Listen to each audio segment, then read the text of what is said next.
Mapapatanong ka na lang, bakit puro hirap na lang? Habang yung iba masaya, successful at parang andali ng buhay, ikaw naman pagod na pagod ng lumalaban araw-araw. May mga gabing umiiyak ka na lang mag-isa dahil hindi mo alam kung kaya mo pa. Minsan yung mga sakit, luha at struggles sa pinagdadaanan mo ngayon, sila rin pala yung huhubog sa'yo para maging mas matatag ka bukas. Hindi mo alam ang mga hirap mo ngayon, magiging lakas mo bukas. Ang hirap ay hindi parusa.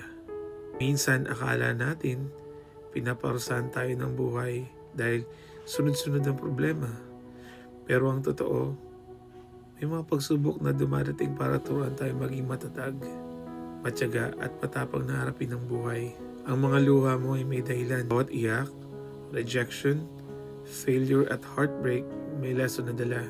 Kahit masakit ngayon, darating ang araw na may isip mo, kaya ko pala lagpasan yun. Ang bawat pagod mo ay may kapalit. Yung overtime, pagpupuyat, sakripisyo, at pagtitiis hindi nasasayang. Hindi man agad makita ang resulta, pero unti-unti kang hinuhubog para sa mas magandang future.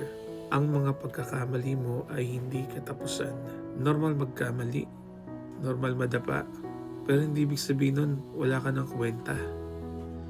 Ang malaga bumabaon ka at natuto ka sa bawat pagkakamali. Balang araw, ipapasalamat mo rin ang lahat. Darating yung araw na babalikan mo lahat ng hirap na dinaanan mo at mapapangiti ka na lang dahil na-realize mo na hindi ka sinira ng struggle, pinatatag ka nito. Minsan, ang pinakamalaking struggles ang dahilan kung bakit nagiging pinakamalakas tayong version ng sarili natin. Kaya kung pagod ka na, kung gusto mo nang sumuko, pahinga lang, pero huwag kang titigil. Dahil balang araw, taong umiiyak at nahihirapan ngayon, siya rin yung tao magiging inspirasyon ng iba bukas. Tandaan mo, hindi permanente ang sakit, hindi permanente ang hirap, pero yung lakas na mabubuo nito sa iyo habang buhay mong dadalhin. Anong struggles ang nalampasan mo at pinapasalamatan mo ngayon? Comment your story, mag-like, share and follow ka na rin para sa mga marami pang kwentuhan kagaya nito.